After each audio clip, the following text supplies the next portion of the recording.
Meus amigos, que a paz de Jesus permaneça em nossos corações. Hoje nós vamos estudar a passagem que fala do amor à família, do cumprimento do dever acima de todas as coisas, da paciência e resignação nas provações terrenas. Esse texto ele se encontra em Mateus, no capítulo 10, versículos de 37 a 39, e Lucas, no capítulo 14, versículos de 25 a 27. Inicialmente, Mateus, e já vamos fazer a leitura já com algumas pequenas modificações para facilitando e compreendendo melhor a tradução. Aquele que ama a seu pai ou a sua mãe mais do que me ama, não é digno de mim. E aquele que ama a seu filho ou a sua filha mais do que me ama, de mim não é digno. Aquele que não toma sua cruz e me segue atrás de mim, não é digno de mim. Aquele que acha ou encontra a sua vida, a perderá. E aquele que perder a vida por minha causa, a encontrará. Agora o texto em Lucas. Jesus, em torno dele, reunia-se numerosas turbas.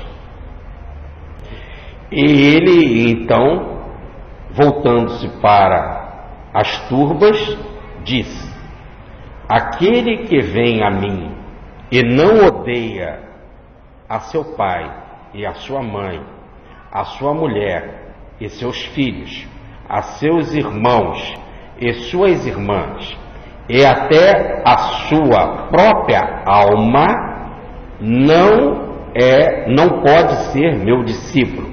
E aquele que não toma sua cruz e me segue, não pode ser meu discípulo. Muito bem. Aqui os paralelos, Mateus e Lucas, se completam e a gente precisa até das duas leituras, bastante atenção, porque um explica melhor o outro, um desenvolve melhor o outro. Nós estamos estudando a passagem já há algum tempo, em que Jesus manda os discípulos irem pregar o reino de Deus.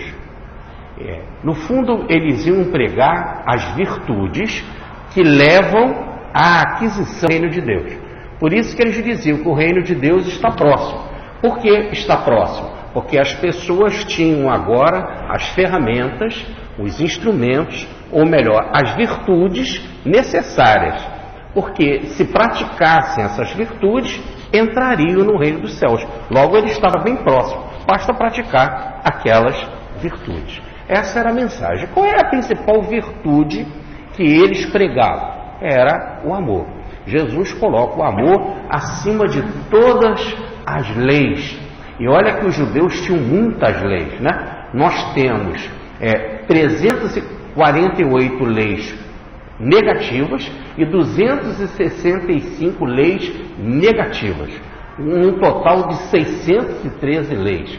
Jesus então resume tudo numa única palavra: amor.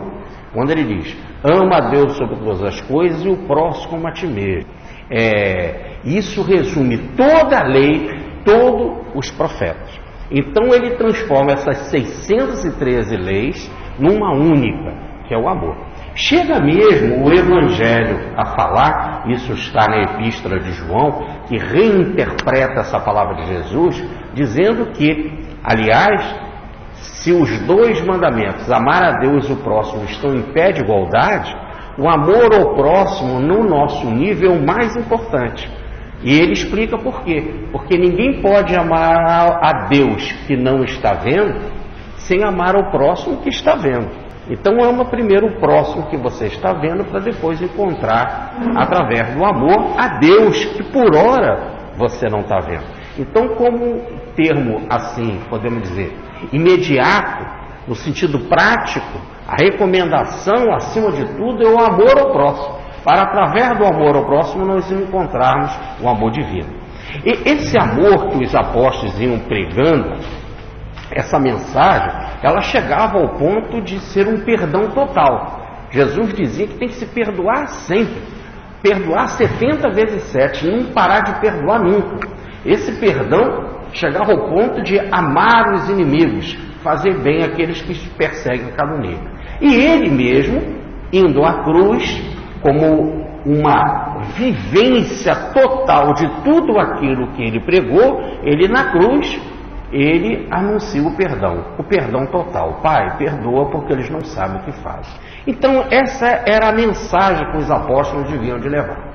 Evidentemente que essa mensagem é revolucionária. Revolucionária a tal ponto que mexe no instinto básico da vida, que é a defesa. Há milhões de anos o espírito ou o ser vem evoluindo através dos reinos mineral, vegetal e animal, e nós aprendemos um instinto básico que é da luta pela sobrevivência. E sempre sobreviveu o mais forte. Nessa luta para sobreviver, veja o animal, a presa, o predador vence o mais forte. É o mais forte, então, que sobrevive, porque é ele que vai fecundar a fêmea, então é a sua potencialidade genética que vai multiplicar as espécies. Ele sobrevive individualmente e ganha a oportunidade de multiplicar a espécie. Então, agora, quando vem a mensagem do Evangelho e fala radicalmente contra a violência, contra a força, dizendo que o mais forte não é aquele mais violento, mas o mais forte é aquele que ama, aquele que perdoa, é como se estivesse indo em contra a tudo aquilo que foi conquistado. No fundo, não está indo em contra. Houve a necessidade de chegarmos a este patamar. E para chegarmos a este nível, só tínhamos um jeito, na luta feroz pela sobrevivência individual e a multiplicação das espécies. Não tinha outro caminho. Agora, é como se Jesus vem e traz uma nova mensagem, dizendo assim, agora há a necessidade de pularmos um patamar, de irmos à frente, de darmos um salto quântico, um salto evolutivo.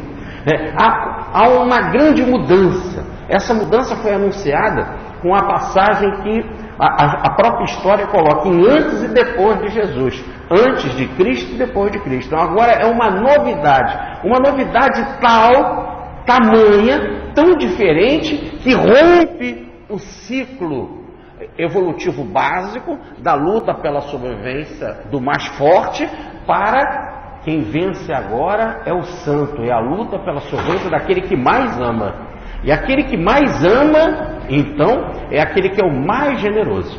Evidentemente que essa grande transformação causa uma reação das pessoas. As pessoas têm medo desta novidade. As pessoas têm medo de dar esse salto. E elas o que fazem? Reagem. Automaticamente reagem, dizendo que aquela pessoa é louca, que aquela pessoa é desequilibrada, que aquela pessoa não tem sentido. Como se estivesse dizendo, olha a nossa história, olha a nossa vida, foi sempre a vida assim, sempre venceu o mais forte, sempre venceu o mais feroz, sempre venceu o mais violento, e agora vem uma mensagem que até mesmo diante da agressão, a gente tem que virar a face, a gente tem que amar o inimigo, perdoar 70 vezes 7. Olha a nossa história. Então é como se estivesse dizendo assim, não bate, não tem lógica. Como esses que levavam essa mensagem amavam profundamente a Jesus e amavam a ideia, aliás, eles já tinham comprado a ideia no sentido de terem introduzido este ideal no coração. Agora então, como eles estavam possuídos do amor, o amor só tem uma função, que é irradiar-se. O amor não pode se esconder. O amor, ele irradia. O amor ama. É da natureza dele amar. Então, ele não para de continuar agindo dessa forma, pregando dessa forma, falando desse jeito, insistindo, querendo que as pessoas se transformem. E com isso, acaba gerando uma reação das pessoas. As pessoas se sentem incomodadas. E se fosse só um louco, mas não, é mais do que um, porque ele começa a arrastar pessoas. Porque muitos que já estão em condição de dar o salto, já sente o faro, o cheiro, ou já reconhece, como o próprio Evangelho fala, a voz do pastor, já estão em certa sintonia com esse ideal, então esses começam a seguir, e aí passa a incomodar, porque começa a criar grupo, a criar partido, a criar um movimento. Isso vai incomodar radicalmente aqueles que estão dominando o status quo. Partidos políticos, partidos científicos, partidos religiosos, governo, Estado, e inclusive situações complicadas, porque mexe com, por exemplo, problema de defesa, a defesa nacional, porque esses homens não querem mais pegar em arma, porque não é do amor pegarem arma para matar ninguém, quer dizer, já não serve para defesa. Já o problema de agir diante da vida, diante de sacrifícios que as religiões colocam, de rituais que a religião coloca, eles já acham essas coisas superficiais, estão acima dessas coisas, então eles trazem com esse arrastar de pessoas inconveniência para os grupos solidificados, para os grupos estabelecidos. Aí o que eles fazem? Eles reagem. A reação no caso do mestre maior, foi botar na cruz. E dos outros que seguem Jesus, também é a cruz, é a perseguição. Jesus chega a dizer que isso é uma lei natural, dizendo assim, como eu fui perseguido, vocês também serão perseguidos. E não tem como não ser perseguidos. Agora, como é do amor, da natureza do amor, compartilhar essa ideia, e compartilhar sempre, independente de ser perseguido, porque quando você é perseguido e coloca na cruz, você lá continua manifestando o amor e perdoando. Repare, quando Jesus do alto da cruz diz, Pai, perdoa porque eles não sabem o que fazem, causou um reboliço em termos do comportamento das pessoas. O que aquela turba que estava ali pensava? O que aqueles soldados? O que aquela gente toda pensava? Um homem que apresentou um tipo de coragem completamente diferente, revolucionário, uma nova forma de proceder. Isso incomoda.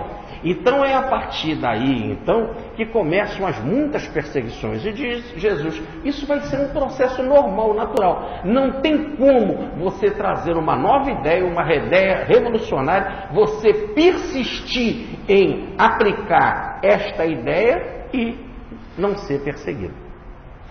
Muito bem.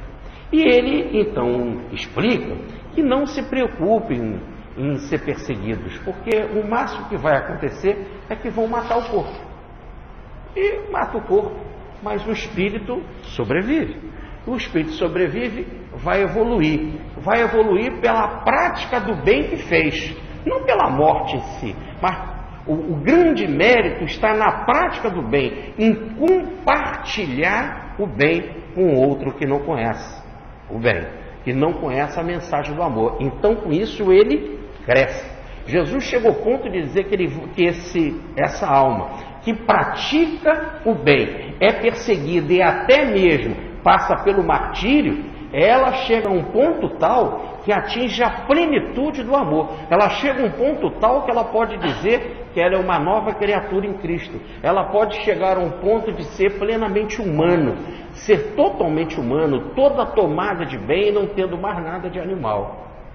É assim, então, que Jesus diz que no final desta carreira, quer dizer, depois de muito praticar, talvez através de muitos martírios pelas reencarnações sucessivas, essa prática do amor, da entrega da mensagem do bem ao outro, você acaba se transformando por inteiro no próprio bem, sendo em si mesmo, a própria essência em si mesmo, toda de bem, toda saudável. Você transforma no homem saudável, no homem são, perfeitamente curado, ou melhor, um ser divino, restabelecido à ordem cósmica.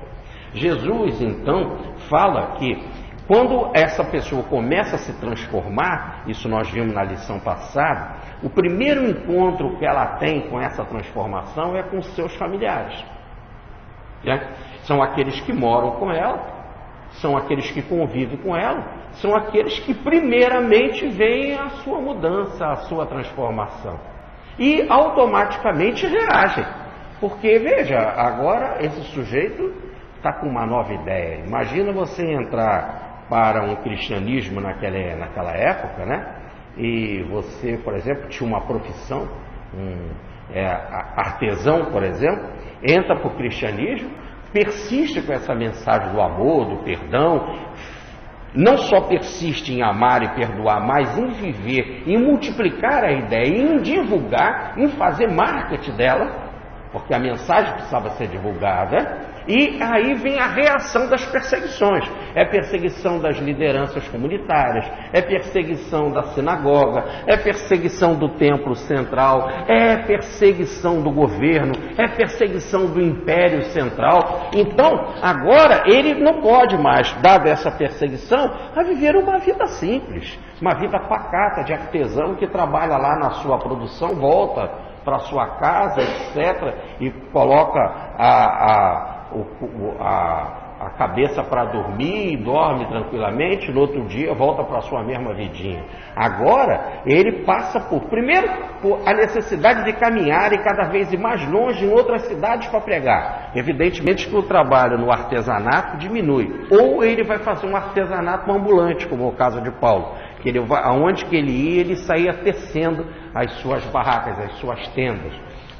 Ou então, o que é mais também claro, que a família então vai passar mais dificuldade. Fora que ele vai ser perseguido e acaba a família sendo questionada, os soldados, o governo, o templo, as pessoas, a comunidade, as autoridades comunitárias vêm interrogar a família. O que está havendo com o teu parente? O que está havendo com o teu familiar? O que houve com ele? Ele está louco? O que é? Aí começa a chamá-lo de louco. De louco passa para ser um rebelião, para ser um revoltado, para ser alguém que está criando um levante, né? Alguém que está incomodando a sociedade, alguém que está fugindo das regras, né? Aí começam as zombarias, começam as perseguições, começam os açoites, e que acabam atacando a família, que a família se sente incomodada. Agora, e se ele passa então a fugir, porque é necessário, como diz Jesus, se te perseguirem numa cidade, vai para outra, sacode o pó e vai para outra,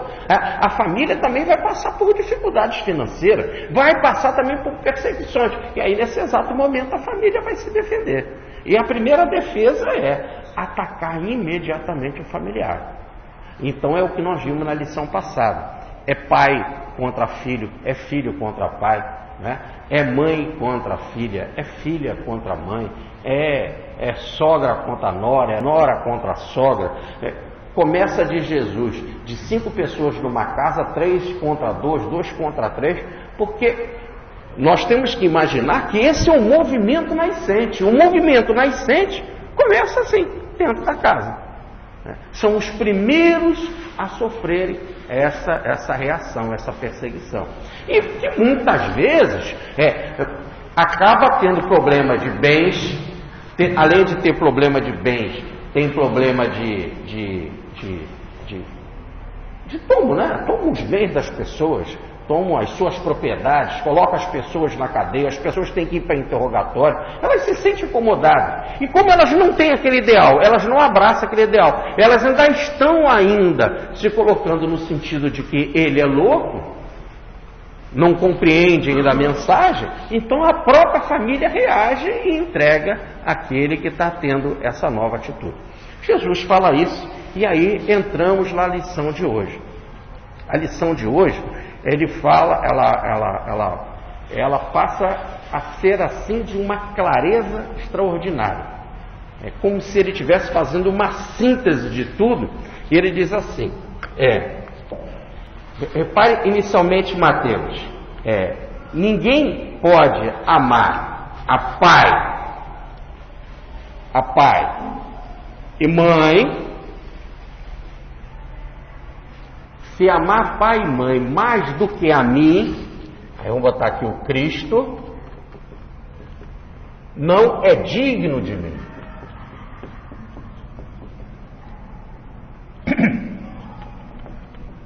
Não é digno de mim. Muito bem. Então, amar pai e mãe mais do que a Cristo não é digno dele. Tá. Agora, ele diz, ninguém pode amar mais a filho e filha, filho e filha, do que o Cristo, porque também não é digno dele. Vai além, ele ainda diz mais, todo aquele que ainda quer ser realmente digno de mim, tem que carregar a sua cruz. Vai mais, carregar a sua cruz, seguir, ainda fala mais, atrás de mim. Então, aí, podemos dizer, a lição que dá Mateus. E ele ainda conclui assim, porque todo aquele que quiser encontrar a vida, ou melhor, defender a sua vida, vai perder. E todo aquele que perder a sua vida por causa do Cristo, vai encontrar. Então, essa estrutura do Evangelho fica assim, agora, bastante, podemos dizer assim, clara. Olha lá, Jesus está dizendo, entre o teu pai e a tua mãe, mais vale o Cristo.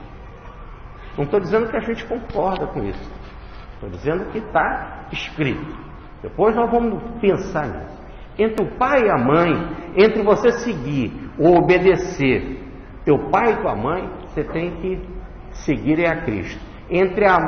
Você tem que amar mais a Cristo do que o pai e a mãe. Mesma coisa o teu filho e a tua filha. Quem você tem que amar mais? Teu filho ou tua filha ou Cristo? Diz ele, o Cristo. Por exemplo, se alguém pegar a tua filha e mandar dizer, eu vou matar ela se você não renunciar a Cristo, você não pode renunciar a Cristo, ela tem que morrer. Você tem que amar mais a Cristo do que a sua filha, do que o seu filho. Tá certo? Vai mais. Outra recomendação. Para sempre você tem que carregar a sua cruz. Aqui a cruz é o seu martírio. É o martírio, entendeu? Que podia ser a perseguição, ofensa, situações desequilibrantes, podia ser a cruz mesmo, podia ser a fera, podia ser o fogo, podia ser a forca, né? As chicotadas, pouco importa. São as dificuldades da vida. Carregue a sua cruz, mais do que carregar a cruz, além de estar carregando ela, de passar por essas dificuldades, seguir sempre a mensagem de Jesus. É o que ele fala, vir atrás de mim. Vir atrás de mim não é ir assim atrás dele no sentido geográfico. Olha como é que eu fiz. Eu fui o primeiro. Daquela forma que eu fiz, segue, faz do mesmo jeito. Vai atrás. Então é atrás aí no sentido de segmento. Como eu fiz, faça também. Tá certo? Como eu não desanimei nunca, como eu persisti sempre, tá certo? Então, assim é que deve ser. Digo mais, que quem por algum momento quiser defender a sua vida, eu estou fazendo isso para fugir da forca, ou fugir da fogueira, ou fugir do açoite, seja lá o que for. Quem quiser fazer por amor mais a vida do que a mim, então nós temos que amar mais a Cristo do que a nossa própria vida, né? Quem fizer isso vai perder a vida, como todo mundo perde. Aquele que segue Cristo, o que não segue Cristo morre. Todos morrem da mesma forma, só que o sujeito vai morrer e vai continuar no mesmo nível, atrasado. em regiões umbralinas. E aquele que perder a vida, ou melhor, se deixar matar por perseguições por causa da divulgação da minha mensagem e persistir em divulgar a minha mensagem, e por causa da divulgação da minha mensagem vai passar por situações da perda da vida, como cruz, fogueira, seja lá o que for, esse vai receber uma vida espiritual abençoada. Ou melhor, não é uma vida espiritual no sentido de você viver lá num plano espiritual melhor, não. Ele está dizendo que uma qualidade de vida espiritual, não importa se aqui ou lá, vai ficar sempre uma vida melhor. Em termos aí, esse encontrar é no sentido de evoluir. Você vai evoluir, porque se você voltar para cá, você volta melhor. Se você vai para o plano espiritual, você vai para um plano espiritual superior. É isso que diz Mateus. Essa estrutura de Mateus. Na estrutura de Lucas, ele fala assim, ó, pai, mãe, filho, filha, irmão, irmã e vida e alma.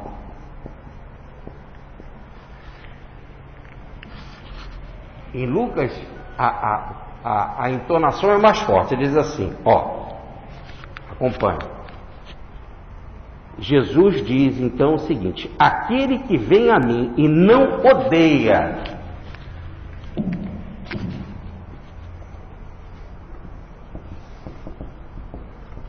aquele que não odeia pai, mãe, filho, filha, irmão, irmã e a própria alma, não é digno de mim. Vamos pegar aqui a expressão. Aquele que não odeia pai e mãe, mulher, faltou a mulher aqui. Já botei pai, mãe e mulher,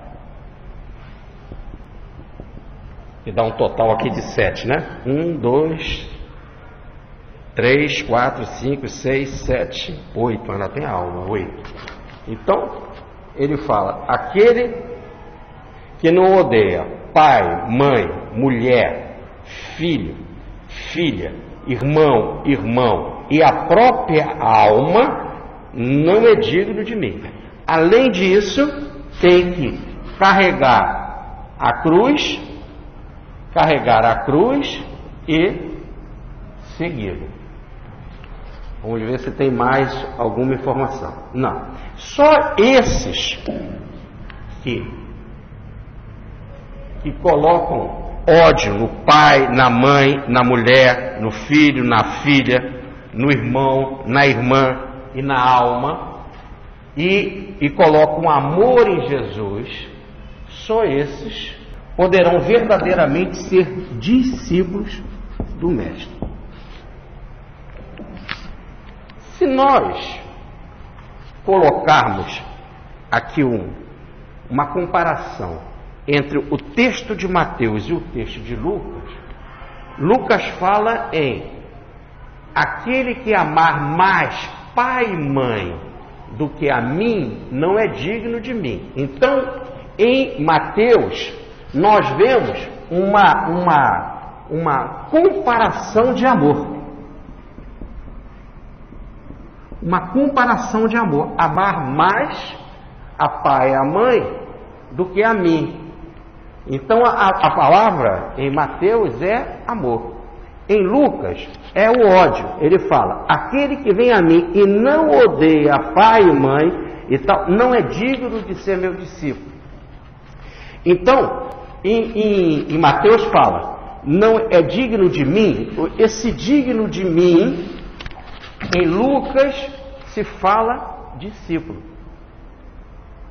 Então, quando Mateus fala: ninguém pode amar pai e mãe mais do que a mim, e se fizer isso não é digno de mim. Quando ele fala aqui: quem odeia pai e mãe não odeia pai e mãe, não odeia pai e mãe,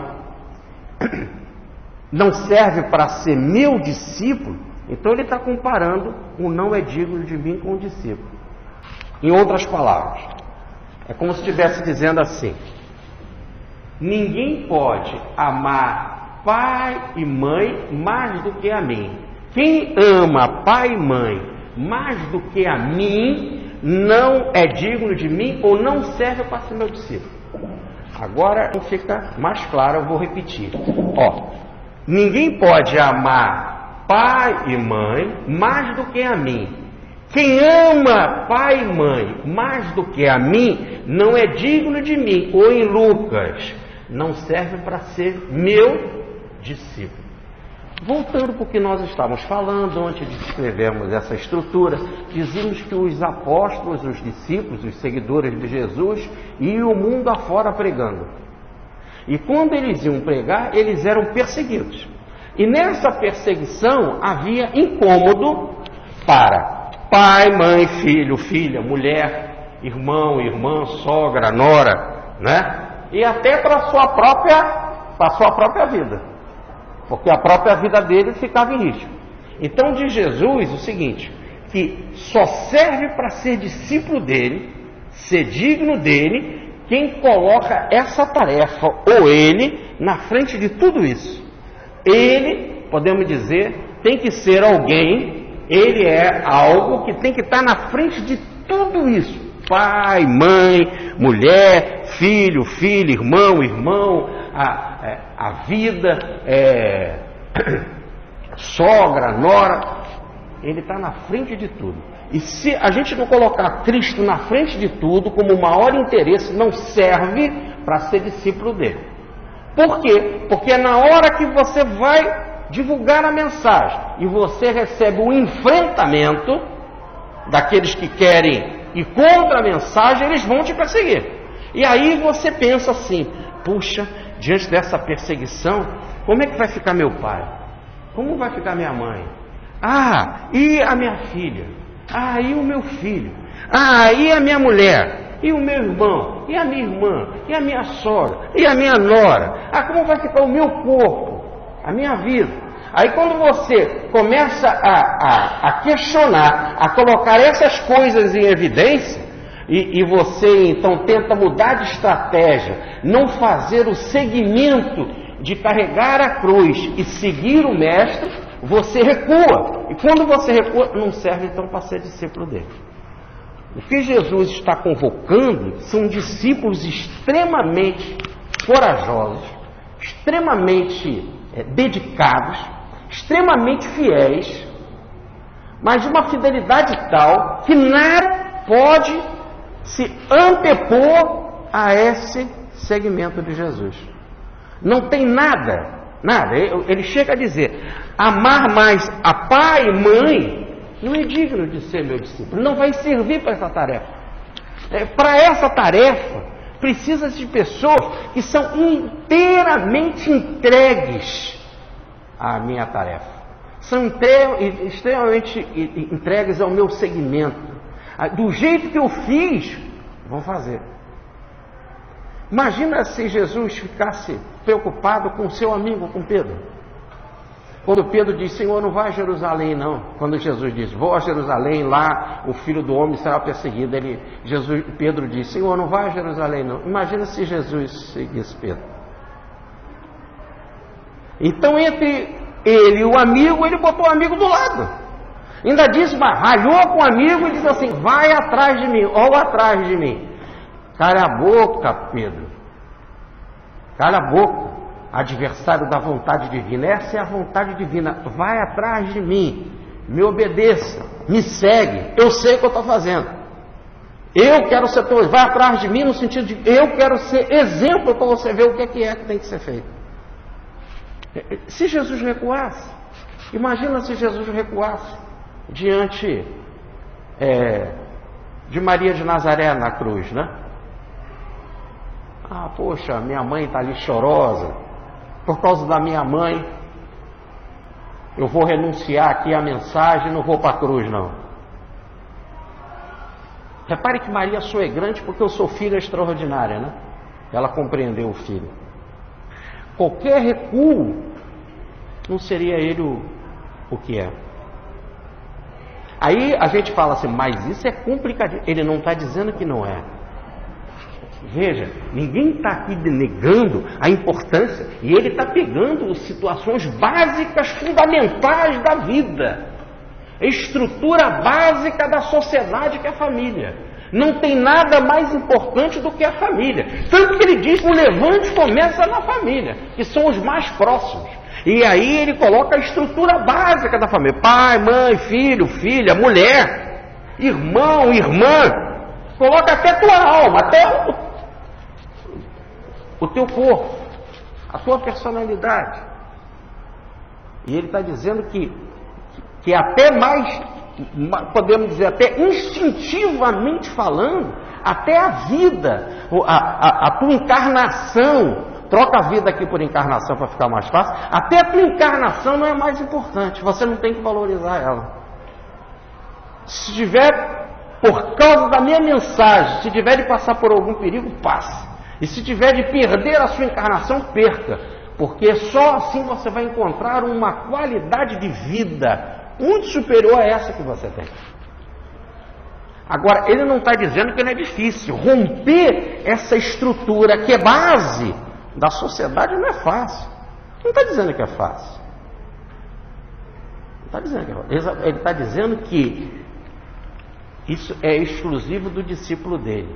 Não tem como voltar atrás. Em outra passagem ele diz assim, não tem como botar a mão no arado e voltar para trás. Você vai sair do caminho. Se olhar para trás, o arado não vai fazer aquele corte na terra certinho. Vai ficar torto. Você vai para um caminho torto, vai para um caminho transviado. Vai sair, eu sou o caminho. E quem caminha por mim, acha a verdade. E quem caminha por mim, acha a vida. Não essa, uma vida muito maior. Eu sou o caminho que leva a verdade e a vida. Essa daqui do encontrar que ele fala. Você sai de uma vida menor para uma vida muito maior. Agora, isso é profundamente difícil. E é tão difícil que ele resolve em Lucas apertar o cerco e dizer assim: ninguém pode ser meu discípulo se não odiar a pai, mãe, filho, filha, irmão e a própria alma. Vamos, antes de tudo, antes de explicar qualquer coisa, vamos para a palavra alma, que Mateus chama de vida. Vida e alma, aqui, se nós pegarmos Mateus e Lucas, estão como sinônimo. Muito bem. Isso é a cara do livro dos Espíritos. Quando a gente vai para o livro dos Espíritos, tudo isso fica claro. Pergunta 134 do livro dos Espíritos. O que é a alma? É o espírito encarnado. Pergunta 134A. O que era a alma antes de se unir ao corpo? Espírito. Jesus não está dizendo odiar o espírito, porque ele não poderia mandar odiar o espírito, porque o espírito é obra divina. E como o espírito é obra divina, merece o amor. Como ele, o Cristo, é a obra divina e merece o amor. Ele manda amá-lo a tal ponto de ser maior do que qualquer coisa aqui dessa vida. Ele está falando da alma, que Mateus fala por vida, que é a nossa vida aqui de encarnado. Então a alma, se a alma é o espírito encarnado, é a condição de encarnado, é a psique, é o estado de encarnado. É isso. Então, diz Jesus: ninguém pode ser meu discípulo, não serve para meu discípulo se não odiar pai, mãe, mulher, filho, filha, irmão e a sua própria condição de encarnado. Só que aqui ele fala em odiar. E em Mateus ele fala em amar menos. Ninguém pode amar mais a pai e mãe do que a mim. Então o amar aí está no sentido de amar menos. Aqui ele coloca no sentido de odiar. Aí a gente pergunta, o que é isso? Ninguém pode ser meu discípulo se não odiar pai, mãe, etc. Vamos devagar. Primeiro que as Escrituras falam, que está no Decálogo, e o Decálogo foi ditado por Jeová, ou melhor, e Jesus é o próprio Jeová manifestado aqui entre nós, como está em Isaías, no capítulo 61, versículo 2, e Jeová nascerá entre nós, veremos a sua luz entre nós.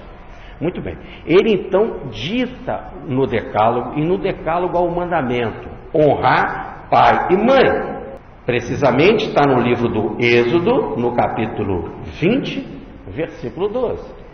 Jesus repete esse ensinamento do honrar a pai e mãe. E repare que é tão verdadeiro que o texto está em todos os evangelhos sinóticos. E Marcos, que é tradição de Pedro, está no capítulo 10, versículo 19. E Mateus, que é discípulo, apóstolo direto de Jesus, e o primeiro a escrever o Evangelho, está no capítulo 10, nos versículos 18 e 19. E Lucas, que era médico de Paulo, então está baseado também na tradição de Paulo, no Evangelho que Paulo conhecia, no capítulo 18, versículo 20, honrar a pai e mãe. Então, aqui nós já temos que pensar que esse odiar pai e mãe tem que estar em outro sentido. Porque todos os evangelhos mandam a gente honrar pai e mãe. Então, esse odiar tem que ser pensado de uma outra forma. Talvez Mateus dê a dica, quando diz: ninguém pode amar pai e mãe mais do que a mim. E aqui ele fala em odiar. Como que ele fala em odiar em Lucas? Precisamente aqui no capítulo 14, versículos 26,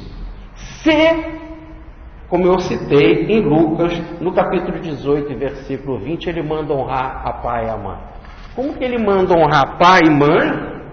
Numa passagem do mesmo livro, e na outra ele fala em odiar pai e mãe. E vai além: odiar a mulher, odiar os filhos, a filha, o irmão, a própria encarnação. Vamos continuar. Allan Kardec, um bom senso, ele, no Evangelho segundo o Espiritismo, no capítulo 14, ele tem um capítulo sobre honrar a vosso pai e a vossa mãe. Então ele pega esse ensinamento que está em Mateus, em Marcos, em Lucas, escreve um capítulo. E a espiritualidade toda se manifesta sob a égide ou a inspiração do Espírito de Verdade, que é o próprio Jesus, né? A mensagem do Espírito Consolador, o Espírito de Verdade no Evangelho segundo o Espiritismo, chega a dizer assim: venho eu como outrora aos filhos transviados de Israel. Ele mesmo, é Jesus, o Espírito de Verdade. Então ele que orienta toda aquela espiritualidade, que se comunica e que dá as mensagens inerentes ao capítulo 14 do Evangelho segundo o Espiritismo: honrar a pai, a vossa mãe. E aqui ele fala em odiar. Como isso? Também não tem lógica se a gente pensar em odiar filho, filha, irmão, né? E aí no texto passado que nós vimos, sogra, nora, né? Vamos devagar. E odiar a própria encarnação. A própria encarnação é uma necessidade, no sentido de que ela é uma oportunidade de resgate.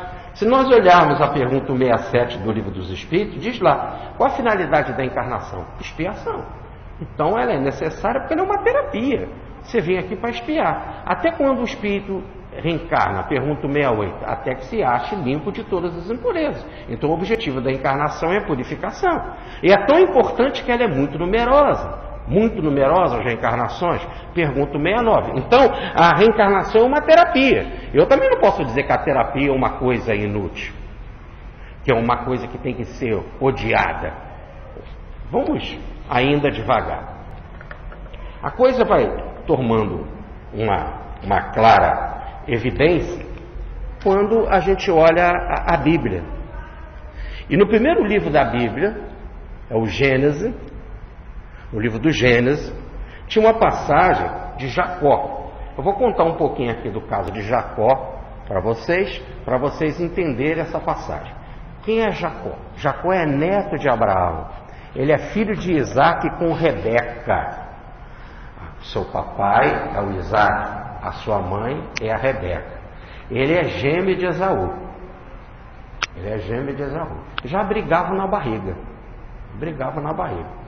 E não se entendiam bem lá. Tanto que quem botou o bracinho primeiro para fora para nascer foi o Jacó. Mas o Esaú deu uma rabalada nele dentro, uma pernada nele dentro da barriga, né? O irmão revirou dentro do útero e o Esaú nasceu primeiro. Mas quem botou o bracinho primeiro para fora foi o Jacó. Eles não se entendiam muito bem. E assim foi durante a vida toda.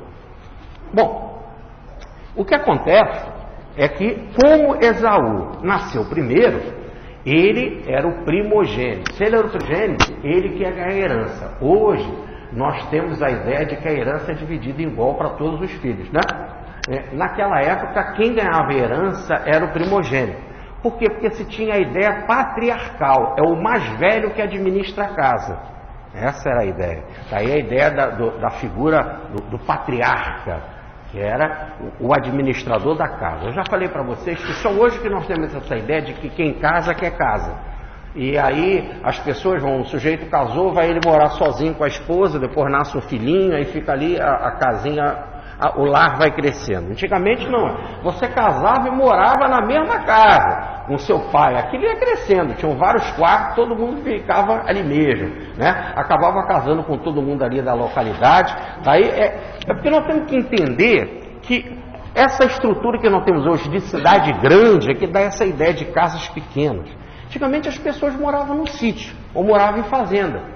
E aí, quando casavam, ficavam morando ali na fazenda mesmo. O pai era o mais velho, era aquele que administrava tudo, o filho ficava ali nasciam os seus netos, os seus bisnetos ali, eles iam multiplicando, iam fazendo mais casinha, etc. E ficava ali tudo, por exemplo, cuidava de ovelha. Todo mundo fica em volta, são os pastores, os seus filhos, os seus netos, todos têm sempre a mesma, inclusive a mesma profissão, normalmente. Muito bem. Então, o Esaú é que ia ganhar a primogenitura. Mas o pai, o Isaac, ele fez assim. O Isaac, ele chegou e disse: hoje é o dia de eu dar a bênção para o meu filho, a primogenitura. E Isaac já estava cego. Então ele mandou o filho Esaú fazer uma caça e preparar um cozido, né, uma carne gostosa, para ele então ter uma boa refeição com a família, e ele então ia dar a bênção para o filho, porque já estava na hora de partir, de morrer. Muito bem. E o que acontece é que Esaú era muito forte, sabe? Esaú era forte, era pirudão, gostava de caçar, e o Jacó era uma personalidade mamion. Por isso que era mais filhinho da mamãe. Rebeca adorava Jacó. Jacó era mais a Simeon, né? O irmão que era forte, o irmão que era caçador. Mas, em compensação, Jacó era mais inteligente. Mais inteligente aí não é no sentido do bem, não. Mais inteligente no sentido mais esperto, mais malandro, né? Porque ele usava a sua fraqueza física para desenvolver a astúcia. Quando o irmão foi, então, caçar, para preparar depois o banquete lá para o pai, Rebeca chama Jacó e diz assim: ó, vai correndo, bota aqui um pelo no braço, no seu braço, se apresenta para o seu pai, eu tenho uma carne aqui, eu vou fazer um cozido rápido, você diz que foi você que caçou, o seu pai, como não enxerga, vai passar a mão, vai ver que é peludo, vai ver que então você é o Esaú, você não precisa falar muito, e aí o seu pai vai dar a bênção, depois que ele der a bênção já era, você que vai ficar com a herança. E assim aconteceu. Como eu falei que ele era mais astuto, parece que também ele aprendeu essa astutícia, né, com a mãe, né, com a Rebeca. E assim o que acontece? Ele fez e ganhou a primogenitura. Quando o irmão chegou uma fera e veio para matá-lo. Ele o que faz? Fugiu. E ele teve assim a seguinte estratégia: se eu fugir, o que acontece é o seguinte: depois de muito tempo a pessoa esquece, né? E esquecendo, o ódio vai embora, acaba sendo mais fácil a gente dar depois um presente para ela, e ela acaba perdoando. porque é assim mesmo, né? O homem inteligente, ele ganha tempo. E o outro, que é o homem da força, ele quer resolver a coisa na hora, com sangue quente. Depois que o sangue esfria, vence aquele que ganha tempo, aquele que é mais inteligente. Isso aconteceu então com Jacó. Jacó foi morar lá nas terras do seu tio Labão, afastado, bem longe, para ficar longe de Esaú. E quando chegou lá, ele ficou doido pela sua prima, pela Raquel, e resolveu casar com Raquel. E na hora que ele resolve casar com Raquel, o seu tio fala para ele: ó, essa filha é maravilhosa, você chegou aqui sem uma herança, sem o dote, né? Então veja, você tem que trabalhar para mim, depois você trabalhar, aí eu te dou a minha filha. Ele: então qual é o preço para eu ter a Raquel? 7 anos de trabalho. Vai trabalhar 7 anos para mim e vai ficar com Raquel. Puxa, ele trabalhou 7 anos naquela expectativa de ficar com a Raquel, né? E imagina a concentração energética, né? Para pensando, trabalhar e depois de um ano, no 6º ano, né? A coisa já acontecendo. Aí ele casa com ela. Teve festa. Na festa, a festa levava uma semana, todo mundo era convidado, todos os parentes, né? Na aldeia todos eram convidados. Rolou muito vinho. E ele tomou muito vinho, entrou na barraca para dormir. Quando chegou no outro dia, que acordou lá na lua de mel, né? Quando eu digo barraca, porque eles viviam em um acampamento. Então, quando ele acordou no outro dia, que ele olha, era Lia que estava na barraca, não era Raquel. Era a irmã mais velha da Raquel. Aí ele foi reclamar com o tio. Pô, na hora deu lá, o que aconteceu? Eu dormi com a outra. Ele estava cheio de vinho, né? Eu dormi com a outra. Então nós temos que trocar. O pai: não, que trocar isso? E além do mais, você já ficou com ela. E mais ainda, te digo, como é que eu posso te dar a mais nova se eu ainda não entreguei a mais velha para casar? A mais velha vai ficar para a titia e pendurada? Não, você vai ficar com a mais velha. Mas eu gosto da Raquel. Não é que eu desgosto da Lia, mas eu gosto da Raquel. Então, se você quer Raquel, tu tem que trabalhar mais 7 anos. Agora repare que ele, que foi malandro, esperto com Esaú, ele descobriu que havia um outro mais esperto do que ele. Assim, no mundo dos espertos, tem sempre o mais esperto, entendeu? Aqueles que conhecem a vírgula da lei, o advoguês, né? As entrelinhas, são os mais espertos dos mais espertos, e não acaba. Só tem um jeito de romper isso, é dando um salto. Quando você sai do homem da força, dá um salto, vai para a astúcia. O homem da força usa o músculo, o homem da força usa o cérebro, o homem da astúcia usa o cérebro, a astúcia. E um salto maior, aí é o homem da honestidade, o homem da justiça. Aí só tem quando o sujeito vai ficar o mais esperto do mais esperto, é o justo. Mas isso aí é demorado, isso é outra história, hein? Não está ali com Esaú, Jacó. Aí trabalhou mais 7 anos e ficou com Raquel. E ficou então com essas 2 mulheres. É lógico que ele gostava mais de Raquel, mas não quer dizer que ele não desgostava de Lia. Tanto que ele teve filhos com Lia. Com a Lia e com as servas ou as escravas da Lia.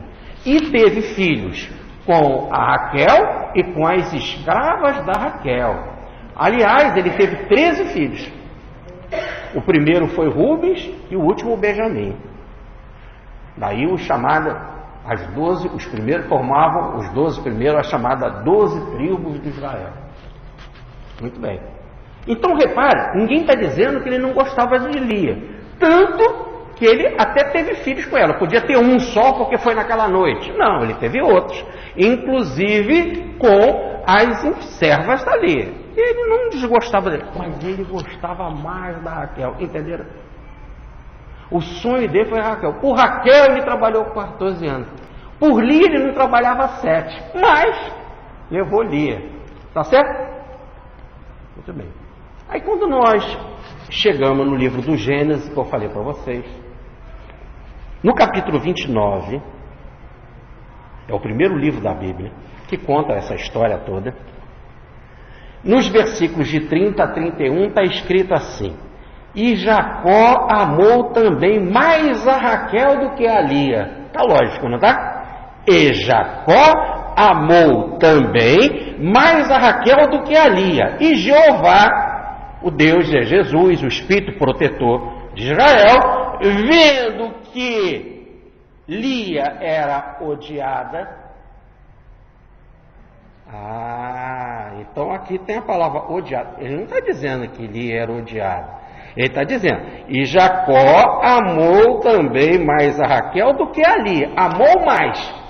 Só que o verbo para amar mais, aquele que ama menos, o amar menos não tem. A palavra lá se traduz aqui por odiar. Só que o significado é amar menos. Repare bem, que agora fica claro. Raquel ele amava mais, a outra ele amava menos. A expressão amar menos é que aqui se traduz por odiar, mas o sentido original é amar menos. Tá claro? Tanto que Kardec puxa uma nota no capítulo A Estranha Moral, porque ele diz que isso é uma estranha moral, isso que nós estamos estudando hoje. No capítulo 23, chamado A Estranha Moral, ele bota uma nota de rodapé do André Pesani. Quem é André Pesani? Era um advogado de Lyon, muito amigo de Kardec, de Rustem, que era o maior intelectual da época. Ele sabia várias línguas, e Kardec pede a ajuda dele nessa passagem. Já que você sabe várias línguas, por favor, me ajude. E ele pega a palavra no grego, pega a palavra no hebraico, pega inclusive no siríaco, pega em outras línguas e vai mostrar que o verbo que está odiar significa amar menos. E para apoiar, ele cita esse versículo de Lia. Olha como de Lia, Raquel e Jacó. Olha que com esse versículo como explica o verbo. O verbo então tem o sentido de amar menos. E explica André Pesani. Nós temos um livro que publicamos dele, pela editora Lores, chamado A Pluralidade da Existência da Alma. É o livro mais importante que existe sobre reencarnação, sobre a pluralidade da existência da alma, de todos que já foram publicados a nível de filosofia e de correntes religiosas. Diz ele, abre aspas, André Pesani falando em nota para Allan Kardec no Evangelho segundo o Espiritismo: amar menos. Amar menos, não amar igualmente, não amar tanto quanto o outro. Então, agora voltemos para o texto. Troca o odiar por amar menos, e Jesus então está querendo dizer aqui, porque o verbo nos traz esse sentido de amar menos. Ele vem e diz, ninguém pode amar menos a mim do que a pai, do que a mãe, do que a mulher, do que a filho, do que a filha, do que irmão, do que a irmã e do que a própria alma ou a sua encarnação.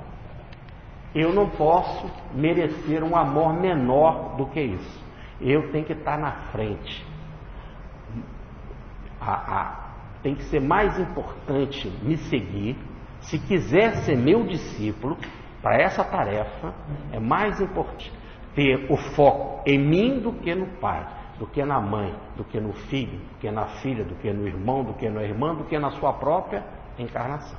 E isso de forma clara, porque se você vai divulgar a mensagem e na hora você recebe o confronto e as pessoas vão te perseguir, e aí você começa a questionar, e agora o que será da minha vida? Agora o que será da minha mulher? Agora o que será da minha filha? Agora o que será do meu filho, da minha irmã, do meu pai, da minha mãe?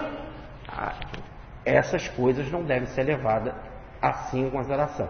Não que elas não mereçam honrar a pai, a mãe, amar a família, tudo isso é importante. Não pode estar na frente, senão você não serve para realizar a minha mensagem. Porque é como se você tivesse dizendo, por que não serve? Você não pode amar mais a tua mãe do que a Jesus e levar uma vida cristã? É isso que Jesus diz que é impossível. Eu vou tentar explicar mais uma vez, porque eu já expliquei, mas talvez não tenha chegado assim à condição de clareza que eu estou querendo dizer. Será que a gente não pode amar mais a nossa mãe do que a Jesus? Ele é um irmão nosso, como a nossa mãe é um irmão, uma irmã. Tá certo? E será que eu não posso mais amar a minha mãe do que a Jesus e ao mesmo tempo seguir a vida de Jesus? É isso que ele está dizendo, que é complicado, que é difícil. Por causa de quê? Porque existe uma obrigatoriedade, como se ele estivesse dizendo assim, não tem escapatória. Aqui nesse mundo, pelo tipo de constituição de que é esse mundo, em que pessoas evoluíram durante milhões de anos através da lei da força e da violência. Todos aqui estão alicerçados na violência e na força. Quando você vem com uma nova mensagem, você se coloca contra a esse status quo. Eles vão reagir contra você. É automático. Não tem como apresentar uma novidade cristã sem receber essa reação. E na hora, quando você receber essa reação, você está levando essa novidade em nome de quem? Foi tua mãe que te ensinou isso ou foi Jesus? Não, foi Jesus. Então você está levando em nome de Jesus, não da tua mãe. E aí quando você recebe essa reação, se você ama mais a tua mãe, você fala, então eu posso trocar, eu vou ficar com a minha mãe. Aí você não divulga a mensagem. Entenderam? Se é para divulgar a mensagem, e só pode divulgar a mensagem não aquele que é fanático pela mensagem, mas aquele que ama, que verdadeiramente sintonizou-se com o ideal. Quando ele está com o ideal entronizado nele, que é a sua vida, que é a sua alma, que ele cheira aquele ideal, que ele já pode dizer, eu já não sou eu mais que vivo, é Cristo que vive em mim, é que não tem jeito. É aí que, na hora do enfrentamento, nada pode te impedir de cumprir aquele enfrentamento. Então, em momento nenhum, prestem atenção. Em momento falando contra pai, contra mãe, contra filha, são estruturas importantíssimas da sociedade. É a base da sociedade, é a célula principal da sociedade. Ninguém nasce sem ser no lar, num lar. Então o lar, onde tem isso tudo, é a base principal da sociedade. Há uma mensagem, inclusive, da Federação Espírita Brasileira, uma campanha que diz: família, aperte mais esse laço. Uma coisa importantíssima. Jesus não está em momento nenhum, prestem atenção, em momento nenhum ele está desmerecendo em nada a família. A sua importância, o seu cenário de destaque no processo evolutivo, a sua importância na sociedade. Nada, em momento nenhum. Ele apenas está dizendo que para me seguir, para ser meu discípulo, você vai passar pelo enfrentamento. E aí, nessa hora, você só serve para ser meu discípulo se nada for maior e te impedir de você realizar a mensagem até o fim. Será meu discípulo aquele que persistir até o fim. Então eu volto para aquele tema que a gente desenvolve aqui no livro Paulo e Herodes, o encontro de Paulo com Herodes. É um tema que deixa bem claro isso. Quando Paulo, depois que conhece o cristianismo, que Cristo aparece para ele se transforma, ele passa 3 anos no deserto de Dan refletindo sobre Jesus, e então, como ele refletiu, a mensagem entrou, podemos dizer assim, começou a ser sangue do seu sangue, carne da sua carne. Ele passou a se acasalar com a mensagem, passou a ser um com ela. Mais tarde ele vai dizer aos Gálatas, no capítulo 2, versículo 20, já não sou eu mais que vivo, é Cristo que vive em mim. Então, ele já, com a mensagem na alma, ele vai visitar o Pai. Eu contava isso aqui na vez passada. E o Pai diz para ele: a sua mãe morreu ralada de dor quando você entrou para essa loucura do cristianismo. Mas graças a Deus, meu filho, que você está recuperado da sua loucura. Mesmo depois da desgraça de ter perdido a mãe, a sua mãe morreu de tristeza diante dessa situação extremamente desequilibrante. Você foi um rebelde Diante da sua, você ficou louco, meu. Vamos interpretar isso como loucura. Mas fico feliz que você está de volta aqui na sua casa com seu pai, apesar da dor que você trouxe, dessa loucura, apesar do desgosto que a sua mãe passou ao ponto de morrer, dos sofrimentos, da vergonha que os seus parentes, a sua irmã passou, e outros parentes, que o nosso nome ficou envergonhado, manchado. Fico feliz que você está aqui de volta. E ficou são, melhorou da sua loucura. Ele, pai, eu estou feliz de estar aqui, mas eu continuo cristão. Entenderam? Não era bom ficar com o pai? Muito legal. Ele queria dar um beijo no pai. Não queria? Ele gostava tanto do pai, que ele andou, saiu lá da Síria e foi lá para Tarso, a pé, para levar Jesus para o pai. E o pai falou, sai daqui, louco, desequilibrado. E aí ele podia, não pai, então não é tanto assim Jesus, espera aí, podia silenciar Jesus, entenderam? Compreenderam agora o que é o negócio? Não quer dizer que ele deixou de amar nada do pai. Ele só não podia, por causa desse gostar, deste amar do pai, trocar por algo muito maior, que deu para ele uma extensão de vida muito maior, uma compreensão da vida muito maior, entendeu? Seria acanhar-se, seria diminuir-se, seria violentar-se. E Jesus diz que a gente não pode deixar de amar o Espírito. O Espírito é criação divina, o Espírito é expansão. O Espírito não deve ser reduzido. Reduzir o Espírito é queda, e a queda é o maior mal. A queda gerou a morte, como diz Paulo. Então não pode reduzir. Era uma vida ampla que ele tinha. Então diante do pai, ele compreende o pai. Ele sai e vai embora. O pai mandou embora, então ele sai.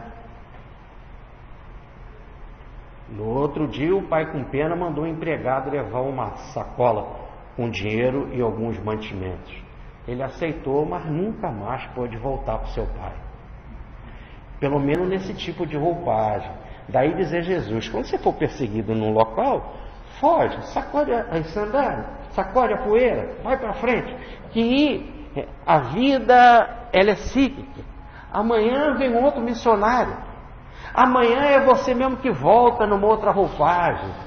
Por isso a reencarnação é uma coisa muito legal. Porque você ganha uma nova máscara. A própria palavra persona quer dizer máscara, né?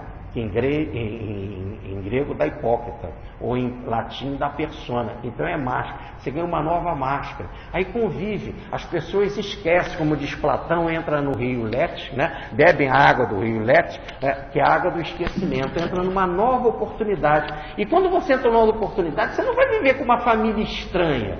Não vai viver com... Você vai viver com os mesmos. Todo mundo vive junto. É o mesmo grupo que caminha junto. Então amanhã vai haver esse novo encontro, talvez com uma nova cara, de um outro jeito, né? Amadurecidos pela dor, pelo sofrimento, por uma sucessividade de perseguições, por você compreender que não adianta resistir porque é uma vida maior, mais ampla, e que você até perde quando não acompanha o desenvolvimento, o progresso. Aí você vai gradativamente mudando. Então dê tempo ao tempo. Quando não te quiserem aqui, vai para lá. E se não quiserem lá, vai para lá. E assim segue, tá certo? Em verdade, todos esses que não aceitaram vão ser julgados. Vão ser julgados, antes de tudo, pelo próprio estado em que eles vão continuar no mesmo estado, na mesma situação. E quem vive nesse estado aqui de fera, vive cercado por fera, vive cercado pela incerteza. Então, continue. Em verdade, vos digo que não terminarás de percorrer todas as cidades sem antes a cada um em si mesmo se transformar plenamente em seres humanos, profundamente do bem, em que a própria essência será o bem. Muita paz, fique com Deus.